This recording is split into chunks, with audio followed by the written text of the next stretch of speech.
what are some of the things we got involved in? During that time, this was the By and By Commission, which examined the current state of Confederation in the 60s, which brought about multiculturalism, not the multicultural we're talking about now, but that whole concept was born at that time. And in fact, we coined the word. We had all of our associations right across the country, and at that time, I guess it was about 15, 16, very, very active in this particular regard. We decided that we wanted to go for that By and By thing. What it did is it really reinvigorated the Ukrainian community, because what happened was that when the initial terms of reference came out, it talked about the state of bilingualism and biculturalism in Canada, and completely left out everyone else. And they said, "What the hell? Who are we? I mean, don't we belong in this country, etc., etc." And this fired up the whole community from top to bottom. And so he said, "Look, we got to tackle this thing." And thank God that one of the commissioners of this Royal Commission, which was struck by the federal government, was what was his first name? He was a professor, Rudnetsky, from the University of Manitoba. He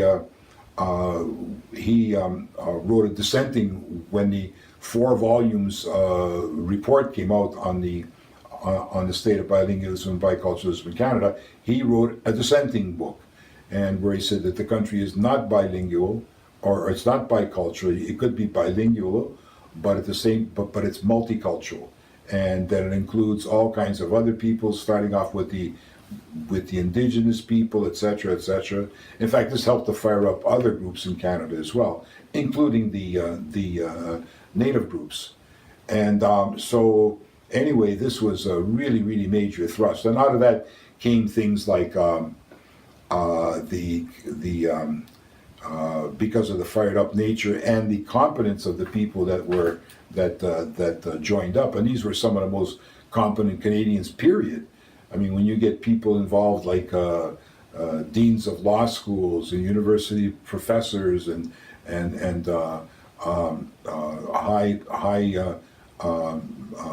politicians of all stripes, etc., you really have something to work with. And so out of that too sprung things like the renewal of the bilingual school system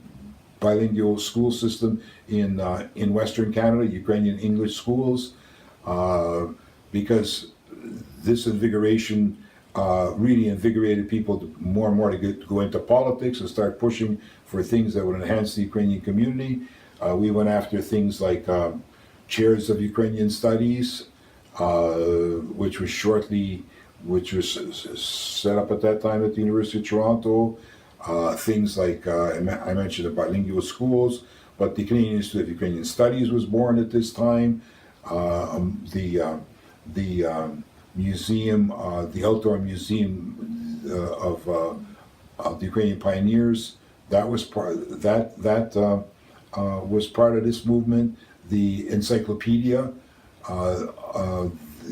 the Concise Ukrainian Encyclopedia in English, was taken on by our federation, and we financed that and made sure that it was translated and eventually published, etc.